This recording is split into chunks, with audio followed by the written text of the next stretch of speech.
La histórica decisión de un tribunal federal en torno al caso Ayotzinapa, el acoso sexual, las reacciones y los nuevos protocolos en la UDG, la violencia política y la seguridad, además la caída de Rajoy en España, hoy en controversia.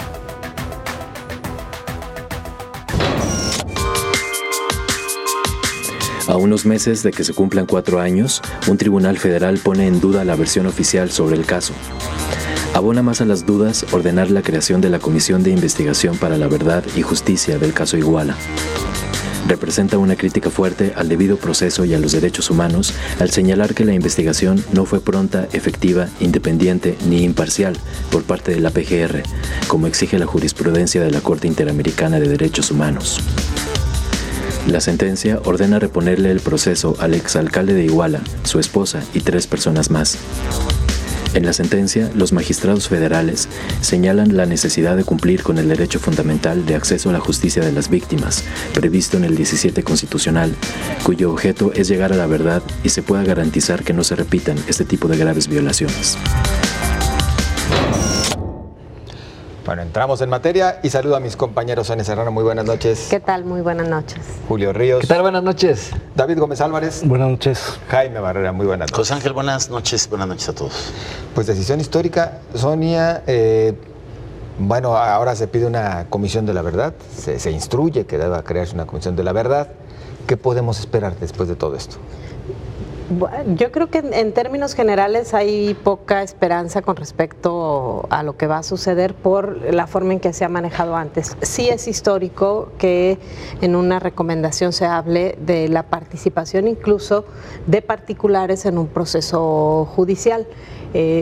Creo que esta resolución responde a lo que ya se había señalado muchas veces, que en México las únicas líneas o la única manera de investigar que hay ante un caso de delitos es la tortura, que es como se obtiene la información. No hubo nunca líneas formales de investigación. Las presuntas peritajes que se llevaron a cabo con el tema del basurero fueron desacreditados por cualquier especialista. Los peritajes en realidad carecían completamente de veracidad y bueno, pues esto tenía que suceder. Quizá lo novedoso, lo histórico es esta parte de pedir que se tome en cuenta a la sociedad civil, sobre todo a los familiares, que también hay que decirlo, tiene que ver con todo el avance que ha logrado la sociedad civil en el tema de búsqueda y peritajes de personas. Es decir, en este momento, si revisamos la manera en que se han trabajado los temas de fosas clandestinas y de investigaciones, en muchos hay más aportes de los familiares, de las mamás que se han capacitado en ciencias forenses, de las mamás que se han vuelto especialistas en revisión de fosas clandestinas, sin alterar, curiosamente, por encima de lo que podría hacer cualquier investigador o policía, sin alterar las pruebas, sin alterar las escenas de los delitos, y quizá esto es lo que pudiera ser importante, una mayor vigilancia y esperemos una mayor transparencia sobre cómo se sigue el procedimiento. Si es que todavía pudiera sostenerse de alguna manera, ¿se cae por completo la verdad histórica? La decisión de este tribunal colegiado es que no puede tener validez la investigación porque las pruebas se lograron a base de tortura, no de una investigación científica, técnicamente limpia, ¿no? Creo que el tema es histórico en el sentido de que se da por fin una decisión donde hay un contrapeso del Poder Judicial sobre decisiones del Poder Ejecutivo y de una Procuraduría, porque todavía era la Procuraduría General de la República de Jesús Murillo Caram, el que dice que era la verdad histórica y que ya se sentía cansado una vez que le estaban preguntando, donde una Procuraduría que depende del presidente de la República le corrigen la plana desde el Poder Judicial. Un caso como el que vamos a ver más adelante sucedió en España, donde a un presidente, un Poder Judicial realmente independiente, le dice: usted está metido en un caso de corrupción, hay que seguir, y resulta que sale involucrado y lo corren. Acá eso es lo que alienta. en el tema de que esta investigación en la que la Comisión Nacional de Derechos Humanos y las organizaciones de familiares de las víctimas puedan sugerir líneas de investigación junto con el Ministerio Público, creo que va a ser difícil que se pueda acreditar con peritajes técnicos, porque pues ya pasó mucho tiempo, ya pasaron 3 años, van a cumplirse 3 años y bueno, pues yo lo veo técnicamente difícil, pero yo creo que el avance es importante por la señal que se manda y por que pase por primera vez en México, ¿no? ¿Qué tanto recupera legitimidad del Poder Judicial en un país donde pues se encuentra en la lona? Yo creo que es parte del objetivo de la sentencia del Poder Judicial, recuperar legitimidad, contrapesar al Ejecutivo, pero yo creo que es una reivindicación histórica de la verdad histórica que hoy se cuestiona. Es decir, fue tan desasiado el proceso, fue tan tardío, interrumpido, intervenido y demás, que era una manera de reaccionar del propio Estado, porque finalmente el judicial es parte del Estado mexicano, al igual que el Ejecutivo, de tratar de enmendar un poco la plana. Lo más probable es que los resultados lleguen a las mismas conclusiones. La diferencia está en que ahora se ordena que lo hagan de manera correcta, pero después de los años que han pasado, del tiempo que ya ha transcurrido, difícilmente se encontrarán nuevos hallazgos o llegarán a nuevas conclusiones. Lo más probable es que sea un poco lo mismo, simplemente que lo que se intenta es disipar la duda, un poco zanjar la sospecha, darles un mejor tratamiento a las víctimas, a los padres de familia, incluso a los indiciados y a los sentenciados que, aunque evidentemente tuvieron que ver con la desaparición de los estudiantes, pues tampoco se siguió el debido proceso, como en el caso del alcalde. Es decir, probablemente lo retengan en la cárcel, le ratifiquen la sentencia, pero a partir de darle el debido proceso, de respetarle su debido proceso. Entonces, yo creo que es una reivindicación histórica la que ocurre frente a una verdad histórica que se ha puesto en entredicho por la forma en que se llegó a ella, no tanto por las conclusiones como tales. Conforme lo dicho, Julio, ¿podemos esperar algo nuevo realmente? Es difícil por lo que comentaban los compañeros de que ya pasó mucho tiempo y que probablemente muchos indicios de prueba ya se hayan perdido, incluso hasta de manera natural, pero sigo coincidiendo en que es histórico este fallo.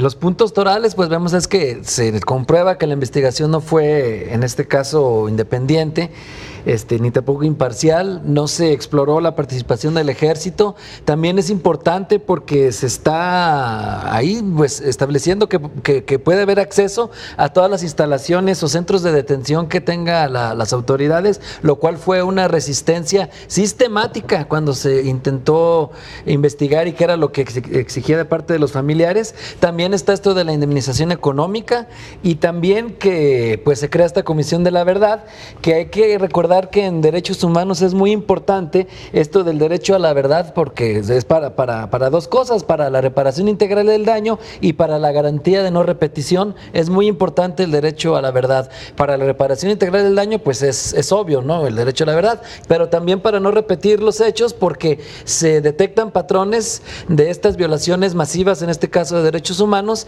que pueden, pues, en este caso, luego evitarse que ocurran gracias a que se detectan con estas comisiones de la verdad. Hay casos a nivel mundial exitosos de comisiones de la verdad, ya el de Argentina, por ejemplo, con los crímenes de lesa humanidad de la dictadura, el de Sudáfrica con los crímenes del apartheid, el que encabezaba, por cierto, el arzobispo Tutu. Y en este caso, acá no creo que tenga ese tipo de alcances, porque no es por una iniciativa de ley. Y lo que una comisión de la verdad, que es lo que se ha estado hablando, Clemente Castañeda ya la había propuesto en el Congreso de la Unión, sigue ahora como senador con esa idea. Como candidato. Debe de tener diferentes características, ¿no? Una comisión de la verdad debe garantizar este derecho a la verdad, garantizar también la búsqueda con vida de los desaparecidos hasta donde sea posible, garantizar la reparación del daño, también sancionar a los responsables de violaciones de los derechos humanos, recomendar también, emitir recomendaciones para no repetir los hechos y entregar informes finales vinculantes. Eso es lo que debería debería de tener una comisión de la verdad. Obviamente no tiene esos alcances, porque es por mandato judicial, tiene cosas interesantes, puntos interesantes, pero yo creo que sí deberíamos de pensar en la creación de una comisión de la verdad ya institucionalizada, con presupuesto, con todo lo que se necesita para casos no solo como el de Ayotzinapa, sino otros que están a nivel nacional. La verdad. A ver, Exacto, algo parecido. Yo creo que puede haber caminos distintos que pudieran aportar algunas cosas. El hecho de que hoy, además del Ministerio Público, las organizaciones y la comisión puedan sugerir hipótesis, líneas de investigación, va a hacer posible lo que el Ministerio Público siempre se negó, que es, por ejemplo, investigar instalaciones militares, retomar líneas de investigación que sugirió el GIEI, ¿se acuerdan? Aquel grupo de investigadores independientes que ellos dijeron, a ver, el tema es la ruta de la amapola a Chicago, las llamadas, cosas que esas tampoco se quisieron meter al expediente oficial. Entonces, el hecho de que hoy este fallo judicial del colegiado diga la investigación hay que reiniciarla con la posibilidad de estos actores, yo creo que puede inaugurar rutas que se oficialicen, porque el fallo judicial estuvo muy orientado en el tema de la investigación de este grupo de expertos que primero trajo el gobierno federal, hubo desencuentros y terminaron pues mal, ¿no? Claro. Sí, ignorando prácticamente el informe. La bronca cuando hablamos o cuando se escucha de comisiones en México es que aquí el ciudadano ya está muy arisco y dice, cuando hablan de comisiones es porque pues van a entrampar más las cosas, pero se está hablando de algo muy distinto en esta ocasión, que esperemos trajera resultados también diferentes. La experiencia mexicana no es para menos. No es para menos. Vamos a algunos de los comentarios de ustedes. No es una comisión de políticos. No es de políticos, ese sería la que estas gran comisiones ventaja. que No es mencioné de diputados. Argentina o de Sudáfrica, era por eso tenían mucha credibilidad, Ahora porque creas estaban fiscalía. encabezadas e integradas Ahora por fiscalía. perfiles independientes. Esas sí son independientes. Vamos a la Las que han respuesta. tenido éxito han sido autónomas. Canal 44 le pregunta, y bueno, vamos con Margarita Zabaleta, dice, los 3,000 y cacho que nos faltan en Jalisco y que ni el Gober ni Alfaro nos han podido decir qué pasó con ellos, qué hace en realidad la Fiscalía de Desaparecidos, por qué no funciona después de todo el recurso que se le destina. Hombre. Pues no sé si hay mucho recurso, yo creo que al contrario, Margarita. Muchas gracias. Pero es Zabaleta, no Zavala. Perdón, dije Zavala, ¿verdad? Zabaleta. Yo dije, no, pues ya no se está oyendo ¿Sí la... dije Zavala? Ya no tiene nada que hacer. No. ¿Qué pasó? Pues escuchar controversia Zabaleta era como de la rigor. actriz. Vamos a una pausa, regresamos.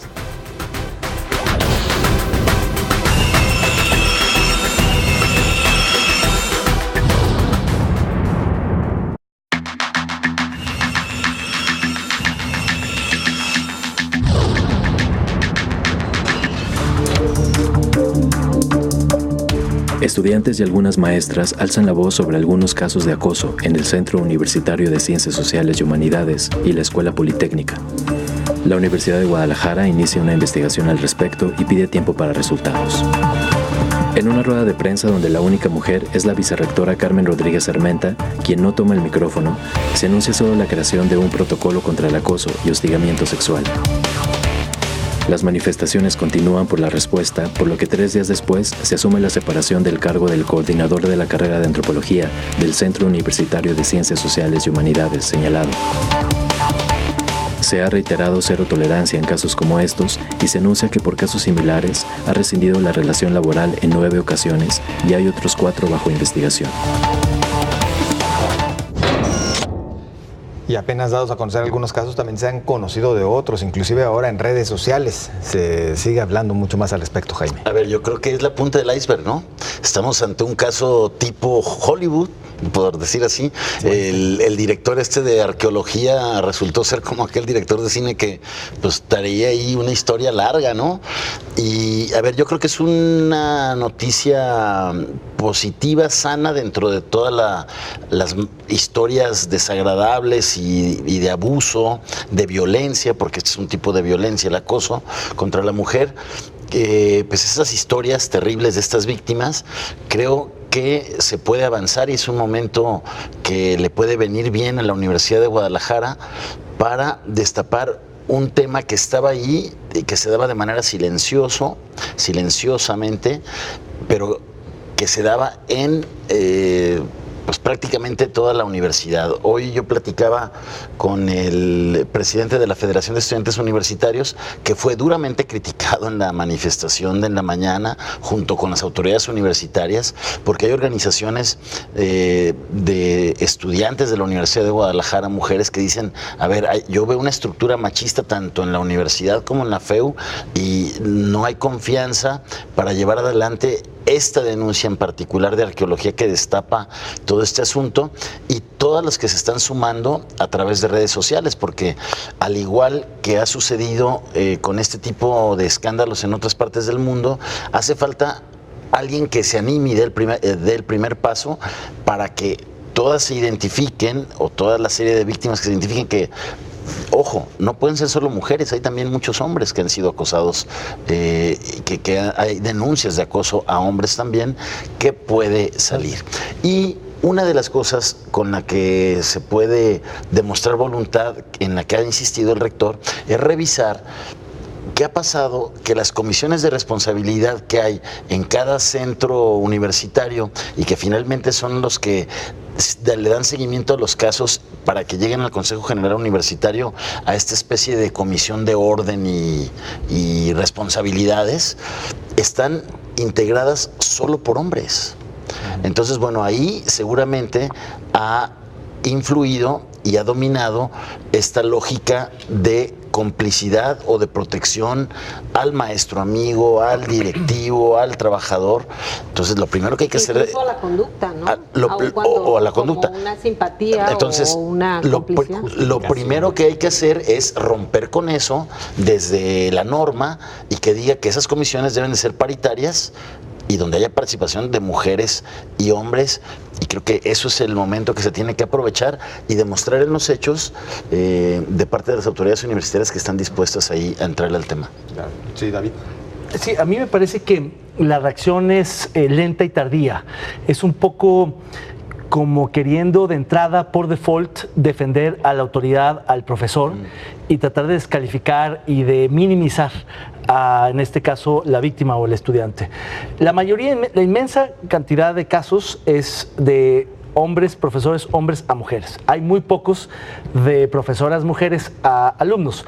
Casi siempre es un tema jerárquico y del sexo masculino hacia el femenino. Hacia varones también. Bueno, también, pero también son algunos casos contados. Realmente la gran mayoría son pues los tradicionales. A mí lo que me sorprende es que haya tan poca sensibilidad para rápido tratar de no separar necesariamente al profesor, pero sí, digamos, arropar al estudiante, tratar de entender su caso, hablar con ella, hacer una investigación, preguntar a otras alumnas, preguntar a exalumnos para ver si el caso se repite, porque lo que siempre sucede, como lo decía Jaime, es la punta del iceberg la que permite ver el tamaño del problema. En este caso es un caso de una estudiante que ya no aguanta más de una profesora, y de pronto hay un montón de casos de otras personas que denuncian a este mismo profesor. Bueno, claro, ese es un caso serial, sistemático, un patrón de comportamiento que me extraña mucho que no haya surgido y no se hayan sancionado antes. Y hay muchos más, en esa y en otras universidades y en los centros de trabajo y en prácticamente muchas oficinas grandes donde se mezcla el machismo con la jerarquía, con la complicidad, con pues un montón de variables que hacen que muchas mujeres se sientan obligadas a realizar favores sexuales porque de otra manera se sienten presionadas, amenazadas, se sienten vulneradas. Es un tema mucho más extendido de lo que imaginamos. Tal vez de manera errónea seguimos cayendo en la tentación, Sonia, de creer que la ropa sucia se lava en casa y por lo tanto se tratan de manejar estos asuntos así como que muy por abajo, no hagamos ruido, y termina pues claro, provocándose lo contrario, un efecto adverso. El tema del hostigamiento y los abusos sexuales en la universidad no es nuevo, es algo que se venía denunciando desde hace tiempo. Había un caso muy sonado, por ejemplo, en el Centro Universitario de Ciencias Sociales y Humanidades que nunca se atendió, y otros más. Creo que la universidad es una comunidad en donde en realidad se reproduce las conductas que vivimos como sociedad en nuestro país. Es decir, si vemos las cifras sobre violencia contra las mujeres y el alto porcentaje de mujeres que han sido víctimas de violencia, que en el caso de Jalisco, si mal no recuerdo, era por ahí 70 y tantos %. Por supuesto que esto se tiene que dar también o reproducir en las pequeñas comunidades. Yo recuerdo un trabajo que hizo hace 3 años Priscila Hernández en NTR sobre las universidades que tienen un esquema de defensa de derechos humanos, y de estas, nada más, de todo el país, solamente hay 5 universidades que lo tienen. La Universidad Nacional Autónoma de México, que incluso creó su Defensoría de Derechos Humanos antes de que existiera la Comisión Nacional de Derechos Humanos, el Instituto Politécnico Nacional, el Ibero, el ITESO y la Universidad de Guanajuato. Pero incluso en el caso del ITESO funciona más bien como una procuraduría exactamente, y para reglas internas más que propiamente una defensoría, porque no nada más hay este caso, está también el tema de quién tiene acceso a mejores horarios, a cargas horarias más amplias que te significan más ingresos, a todos los beneficios que implica participar en la vida académica, el tema de las calificaciones, no solamente a través de favores sexuales, sino incluso en el caso de los estudiantes varones, de otro tipo de cuestiones. Es decir, es un tema que tarde o temprano se tenía que abordar. Llega tarde la Universidad de Guadalajara, sí, como hemos llegado como sociedad muy tarde a empezar a aceptar que esto nos está pasando y que además se salió de control hace mucho tiempo, porque ¿qué significa la impunidad? Pues que después la violencia escala posiciones, ¿no? Quien sabe que no le va a suceder nada, pues no nada más sigue reproduciendo la conducta, sino que va aumentando su nivel de violencia. Entonces, creo que la universidad llega tarde, como hemos llegado tarde como sociedad, pero yo también creo que es mejor hacerlo a seguir o a escudarse en que, bueno, pues ya no lo hicimos, ya no, es mejor actuar. Creo que la presencia de la vicerrectora es muy importante en este tema porque le empieza a dar una visión diferente, digo, una prueba de cómo, del papel que juega la mujer en la vida académica. Es que por primera vez tenemos una vicerrectora que llega además por méritos académicos. Entonces, creo que su presencia va a ser muy importante en que estos temas empiecen a abordarse de manera formal, y sucedió porque es quien determina salir y atender la manifestación en el Paraninfo. Y ella lo hace con mucha sensibilidad. Cuando porque ella conoce el tema, porque conoce el tema de género, tanto la del viernes como la de hoy. Ella atendió a los manifestantes y la verdad que lo hizo de una manera adecuada, hablando en el idioma que los activistas conocen. Entonces la participación de ella es fundamental. Lo hizo de una manera plausible, pero no sin debe duda. ser un asunto de mujeres que se debe tratar mujeres. O sea, los hombres tienen que entender que también tienen que entrarle al tema. Eso se tiene que ver en este protocolo que ya está en construcción y que va a tener la Universidad de Guadalajara. Un programa de capacitación debe de estar incluido porque nos hace falta a todos los hombres en todas las instituciones, como bien lo decía Sonia, porque vemos hombres bien intencionados, pero pues hemos sido educados en una cultura patriarcal. ¿Cómo es eso? A confesión de parte. Sí, hemos sido o sea, porque hemos sido educados en una cultura patriarcal con lenguaje sexista, y eso es una realidad, y eso es una realidad. O sea, hay quienes nos queremos acudir todos esos es el tema de las nuevas masculinidades, exactamente, que dice, ¿no? Y tenemos que hacerlo, y también no se puede decir que a lo mejor alguien sea perverso, simplemente a lo mejor fue mal educado también. Hay casos en los que me refiero al lenguaje, solamente al lenguaje. La mala educación y la impunidad combinadas, pues hacen un cóctel ahí de la impunidad, de lo que estamos viviendo, eso ya hablando de los agresores, eso por supuesto que es imperdonable, y también hay que ver que la agresión. Exactamente.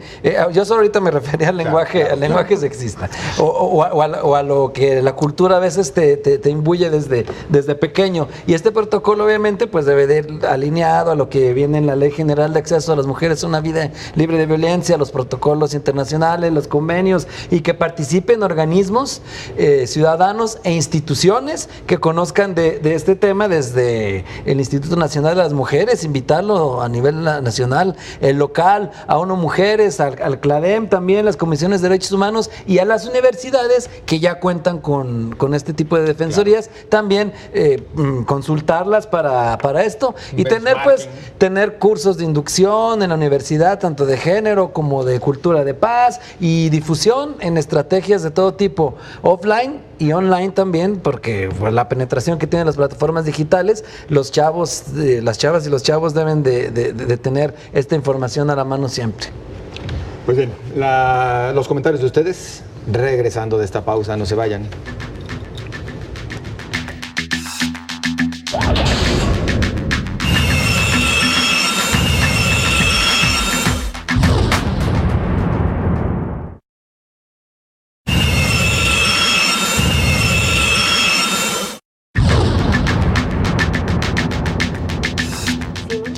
Violencia política y seguridad, nuestro siguiente tema. Antes, sus comentarios a propósito del tema que abordábamos antes de la pausa, si ustedes nos lo permiten. Vamos a ellos. Pero eso no es acoso. A todos sus comentarios a propósito de la pregunta Canal 44. Ante la denuncia de supuestos casos de acoso en la UDG, ¿llegan tarde las acciones para atacar este tipo de problemas? Sus comentarios. Quien se firma como Patrañas dice, ¿supuestos casos de acoso? Bueno, gracias. Elba Zúñiga dice, nunca es tarde. A mí como estudiante en el CUSEA me sucedió, pero no soy la última estudiante. Si aún hay estudiantes en las universidades, aún hay tiempo para protegerlas, dice Elba Zúñiga. Muchas gracias. Y así van a Edgar, este es el caso en el que César el acosador no es suficiente. César el acosador no es suficiente. También los que lo encubrieron deben sufrir consecuencias. Es una vergüenza para toda la UDG. Cero tolerancia, dice, investigación a fondo. Caiga quien caiga. Muchas gracias, Edgar, también por su participación. Bueno, aprovechamos para preguntar a usted a propósito del tema al que entramos en estos momentos. La pregunta que le hace Canal 44, con la oleada de asesinatos y ataques a aspirantes a puestos de elección popular, ¿qué tan necesario es reforzar la seguridad de los candidatos ante la violencia que se vive en México?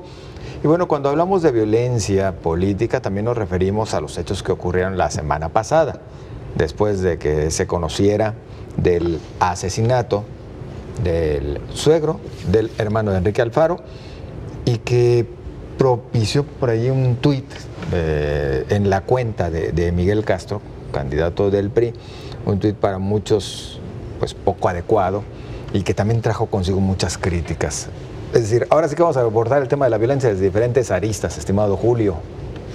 Desde diferentes aristas. Bueno, esto del tuit desafortunado, ya lo hemos comentado en redes sociales, no sé quién esté mal asesorando así a Miguel Castro, porque quienes lo conocemos, no lo escribió él, seguramente. No, sabemos que él no es así. Yo quiero pensar que no lo escribió él, pero pues permitió que se publicara también. Entonces, tan es así que ahí duró horas, no lo borraron. Al siguiente día, pues pide... No lo han borrado. No lo borraron nunca. Al siguiente día, pues ya pide disculpas. Quizá porque pues ve que no era esto lo más adecuado, el politizar la seguridad. Creo que más grave que eso del tuit, pues es lo que está pasando con los candidatos, con esta violencia. Ya vemos lo que pasó en Oaxaca, que hasta incluso pierde la vida también, no solo, varias personas, incluso también una fotógrafa, la hija de una periodista que le habían comisionado a cubrir la campaña y que fallece. Y a pesar de todo este clima, las autoridades electorales parecen inmersas en un triunfalismo que la verdad yo no lo veo fundamentos.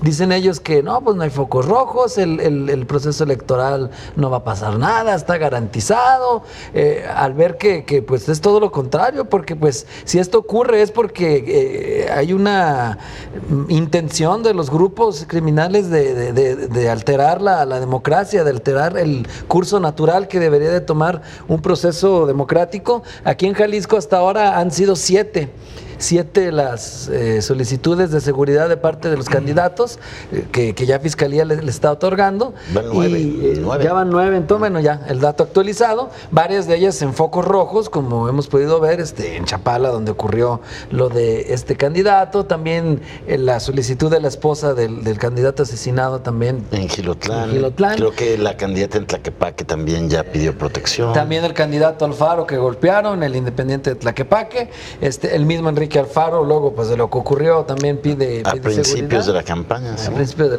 exactamente. Entonces ahí está todo este asunto que sí debería de tener a todos alerta. Nos dicen que no hay focos rojos, pero hasta el momento suman 105 los asesinatos de candidatos a nivel nacional. Sonia. Han insistido las autoridades, creo que apenas el INE recientemente empieza a reconocer que hay algunos puntos en donde se han complicado las cosas.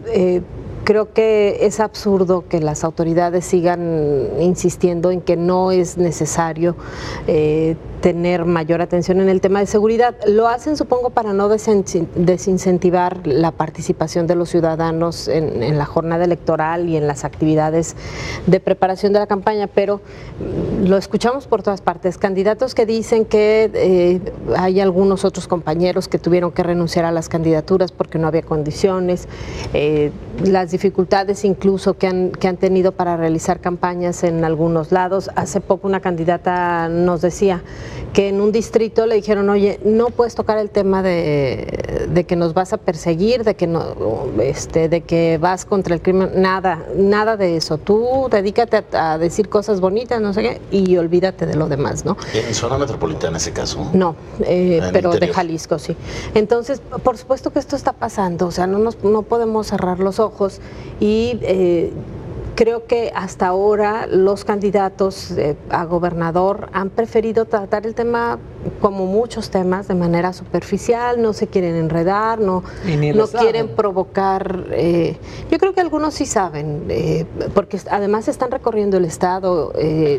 Tienen las quejas de los alcaldes.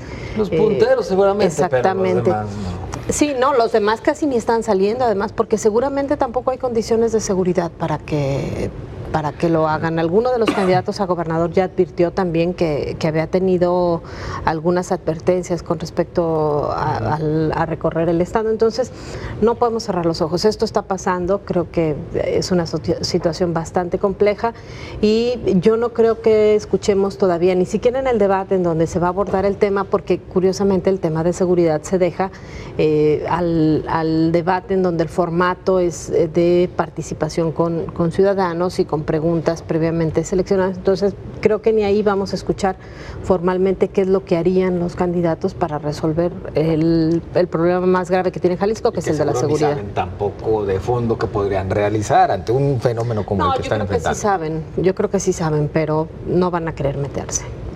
David. Bueno, a mí me parece que si vemos el fenómeno, estadísticamente es insignificante, pero en términos del impacto social es enorme. Es decir, son 100 y pico candidatos que en todo el país han sido amenazados o victimizados en un universo de casi 30,000 que están compitiendo por algún cargo de elección popular para esta elección. Es decir, sí, pero no es, el tema no es en términos del número, sino del impacto. Sí, claro, pero vaya, lo que en realidad está detrás es que hay muchísimos más casos que no se han denunciado. Es como de nueva cuenta la punta del iceberg. Por cada caso que se conoce que denuncia o que fue atacado o que fue victimado, hay muchísimos más en donde fue amenazado, donde se insinuó, y yo creo que sí puede afectar la injerencia del crimen organizado en el resultado electoral, no a nivel agregado, quizá ni siquiera a nivel regional en los estados, pero sí a nivel local en los municipios. Hay muchos candidatos que no se registraron, que declinaron, que no están haciendo campaña, o que no tocan ciertos temas, o que no se acercan a ciertos lugares, o que prefieren no prometer ciertas cosas, o que al contrario se comprometen de manera, digamos, tácita, no explícita, no pública, con determinados temas con determinadas personas y eso distorsiona la idea de la elección abierta, libre y popular. Entonces yo sí creo que es un tema que está marcando estas elecciones, como muchos han dicho, que se está tiñendo de rojo la elección más grande y al final del día menos competida de la historia reciente de este país, pero que no se ha querido hablar de ello. Lo sorprendente es que ni el Estado mexicano, ni las autoridades, ni los candidatos de ningún partido, de ninguna coalición, esté hablando del asunto de manera abierta o en los términos que amerita. No, porque no es un tema donde el oficialismo sí lo esté mencionando o al contrario lo esté tratando de minimizar y la oposición sí lo está haciendo o al contrario. No, en ese sentido pareciera que hay un pacto de silencio, que hay un pacto de complicidad para no hablar, para no afrontar un tema. Están apostándole a que llegue el 1 de julio con el menor número de casos de escándalo, a ver si una vez pasada la elección el tema se tranquiliza o en ese momento ya reaccionan de manera fuerte, pero para no hacer olas antes de la elección. Pareciera que el tema es nadar de muertito, no hacer olas, no hacer mucho ruido y que pase pronto la amenaza que está distorsionando esta democracia, que es la violencia política en el país. Y el tema de la violencia y el tema de la seguridad se sigue calentando, no nada más por lo que refiere a las amenazas o los ataques directos en contra de candidatos, Jaime. Vemos también cómo en otros ámbitos se está saliendo de control, inclusive los hechos en Ciudad Guzmán, esta manifestación que luego se vuelve pues en una agresión directa hacia elementos de la Marina. ¿Cómo la podemos colocar en la baraja? Sin duda, si revisamos la historia, siempre el poder fáctico del narcotráfico y cada vez de manera más creciente se hace presente semanas antes de la jornada electoral. Son también señales de fuera de la ley crear presiones, como otros factores de poder también están incidiendo en la dinámica electoral. ¿Se clasificaría Hoy acá, acuérdense, en 2015, mayo, derriban un helicóptero, paralizan 26 puntos en todo el estado, como diciendo, aquí estamos y también queremos, para quien se va y para quien llega. Y lo peor de todo es que parece que ante esos desafíos, ante el fracaso de las estrategias de seguridad, el Estado mexicano en Jalisco y en todo el país está en jaque, porque no sabe qué decidir, está titubeante y a todas luces rebasado por el AMPA, por la delincuencia organizada, que es evidente se ha convertido en un factor de decisión político-electoral en grandes zonas del país, incluido Jalisco. El cuarto informe de violencia política te habla de 110, que son los que ya están muertos, desgraciadamente, y es un conteo de candidatos, precandidatos, alcaldes salientes, en fin, ¿no? Como el de Gilotlán aquí en Jalisco, que era el alcalde con licencia, se quería reelegir y desgraciadamente lo asesinaron. Hay también el reporte en ese estudio de 110 candidatos que confesaron ante la autoridad electoral que se bajan por no tener las condiciones de seguridad. Pero tan solo en Jalisco, por ejemplo, hay 360 cambios de registro en candidatos. Yo le pregunto a las autoridades electorales y dicen, es que ninguno a nosotros nos ha dicho que sea por eso. Son más bien por paridad de género. Puede ser. Pero ¿cuántos tienen el temor de decir, es por esto, yo mejor, ahí nos vemos, me voy, me bajo? Sí, además no lo vas a poner por escrito. Hay una incidencia clara de eso, y lo hablamos aquí al principio. Era muy complicado que en un esquema y en un contexto de violencia y de inseguridad exacerbada, provocada principalmente por la delincuencia organizada, no fuera a influir en el proceso electoral en marcha. Y cuando empezaba dijimos, ojalá esta vez haya políticos y candidatos con el suficiente valor y coraje de decir, ¿qué hacemos, señores, para tratar de cerrar la puerta a la injerencia de estos señores? ¿Por qué? Porque ahí está garantizado el crecimiento del problema, no su solución, porque como están entrando, van a tener garantizadas policías, instancias de autoridad de los municipios, en fin. Entonces, eso es un círculo vicioso que se debe parar si queremos mejorar la seguridad. Y nosotros debemos ir a esta pausa.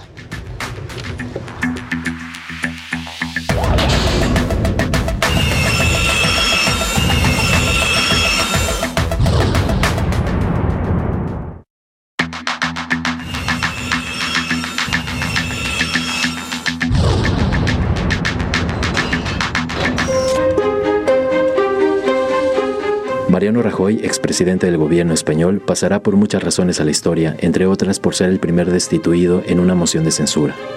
Y es que llegó a la cita confiado en que habría de librar esta segunda moción y el Partido Popular así lo visualizaba.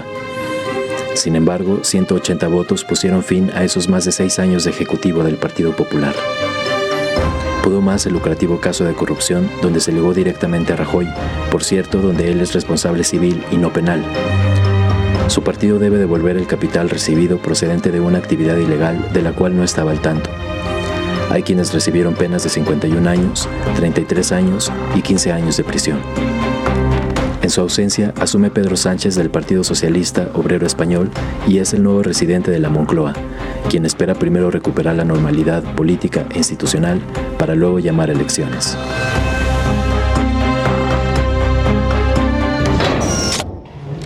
La caída de Rajoy.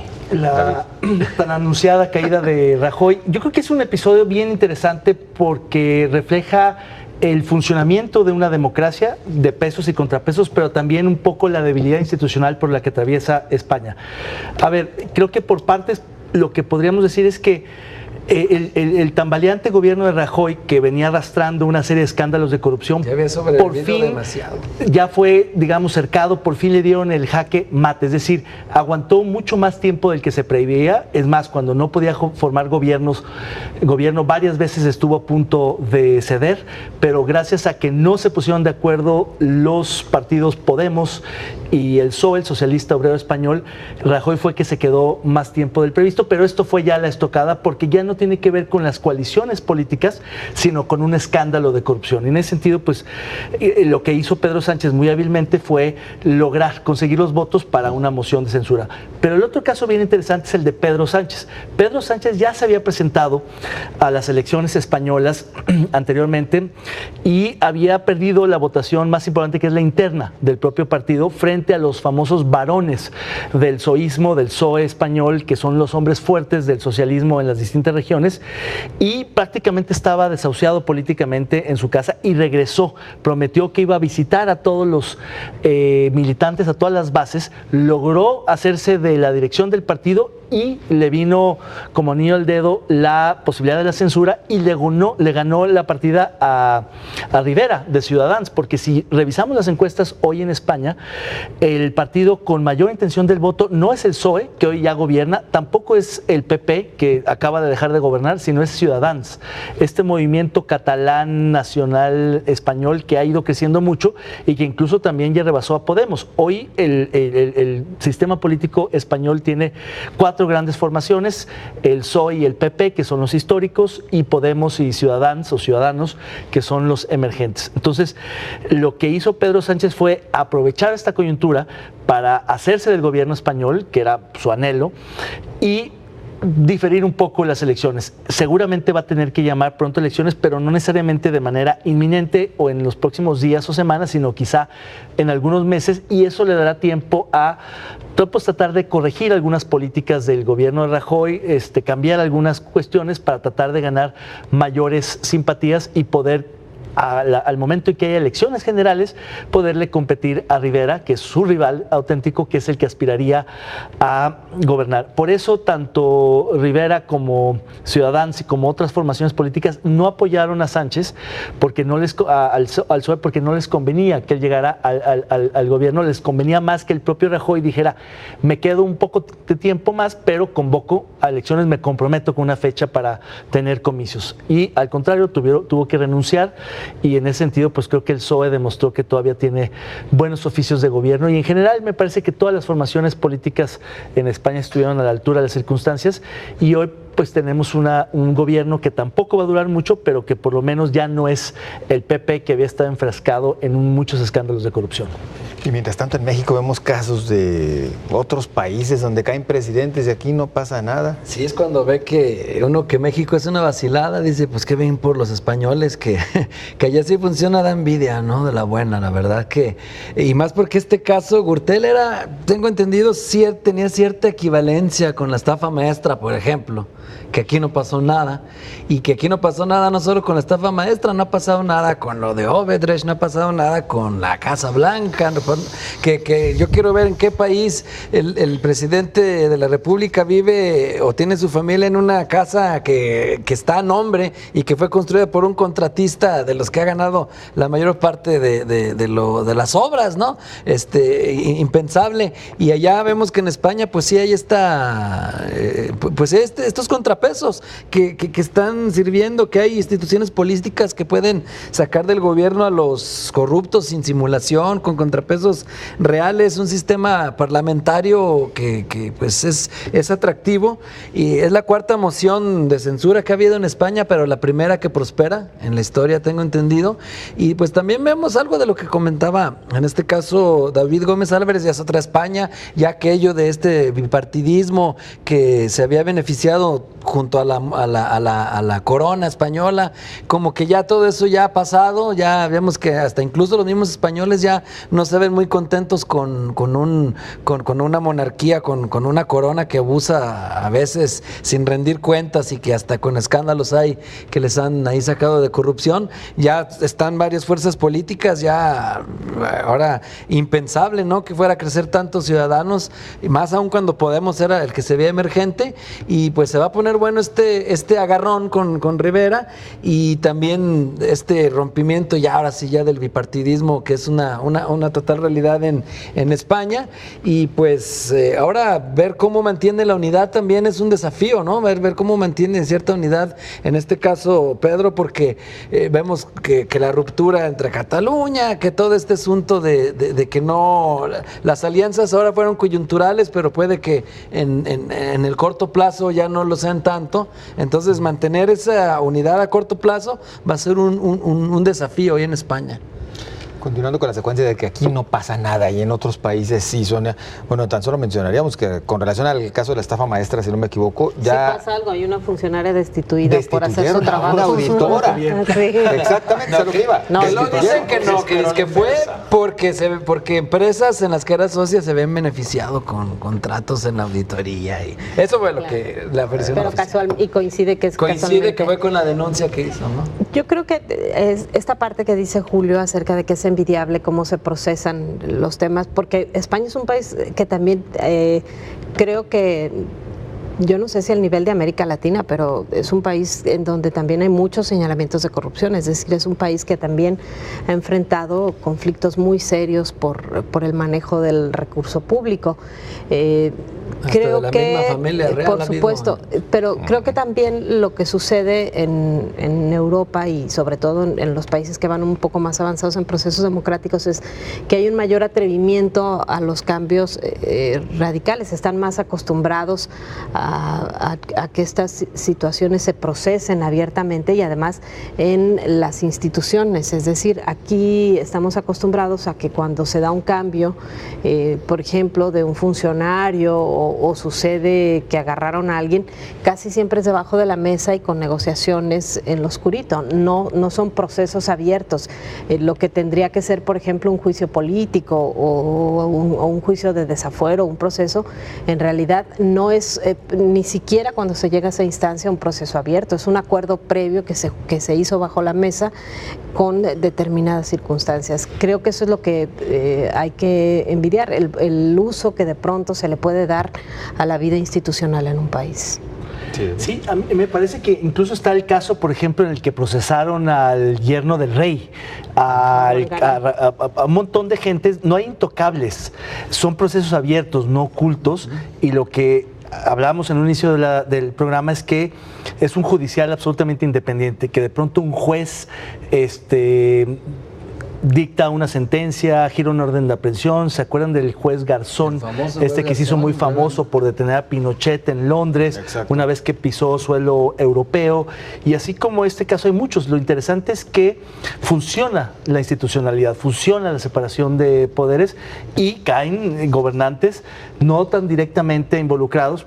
Digo, Rajoy parece que no tenía una responsabilidad penal directa, sino una responsabilidad indirecta civil, pero cayó un gobierno, algo que en América Latina cada vez ocurre más, aunque no lo suficiente, y algo que absolutamente no ocurre en este país, en México. Jaime, además de tu comentario a propósito del caso español, ¿qué sucedería en México si se destituyera un presidente?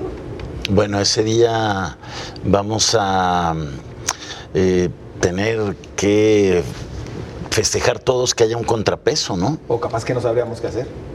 No, yo creo que sí. Digo, ahí la Constitución dice claramente lo que se tiene que hacer, nomás que pues ahí es letra muerta. En teoría, la Constitución también señala que la Constitución tiene total autonomía y órganos de fiscalización que deberían sancionar con separación también a los presidentes, pero bueno, pues no sucede por toda esta historia de impunidad y corrupción que ha acompañado siempre a la historia de nuestro país, desgraciadamente, ¿no? A ver, el caso Gürtel es muy, es como paradigmático de un caso de seguimiento, no solamente de corrupción al gobierno, sino al origen, al financiamiento irregular de partidos políticos. Ahí nace ese tema, ahí nace ese tema y ve hasta dónde llega y cuáles son las repercusiones. Y en ese tema, México está en pañales en la cuestión de fiscalización, de la fiscalización o cómo llega el dinero a los partidos políticos. A pesar de la estratosférica cantidad de dinero que reciben los partidos políticos en sus prerrogativas legales, reciben una cantidad similar o mucho mayor por debajo, ya sea de financiamiento público con desvíos del erario para apoyar los candidatos del gobierno, como en este caso español, de factores de poder que luego tienen intereses creados en los gobiernos, contratos, obras, en fin. Este caso nace por seguir el regalo de unos trajes, de un par de trajes hace como, yo recuerdo, hace casi una década. Sí. Y se le dio seguimiento, y eso te fue llevando otra cosa, hasta que tronó a un gobierno. Eso es lo interesante de este caso, donde un Congreso, sin importar qué legislatura es, le empieza y le da seguimiento a una cosa, un diputado lo inicia, otro la sigue, pero hay un funcionamiento real de las instituciones. Eso es lo envidiable. Y con esto llegamos al final, agradecidos como de costumbre. La próxima semana no tenemos en controversia, hay debate presidencial. Compañeros, muchas gracias. Buenas noches. Hay que ver. Buenas noches.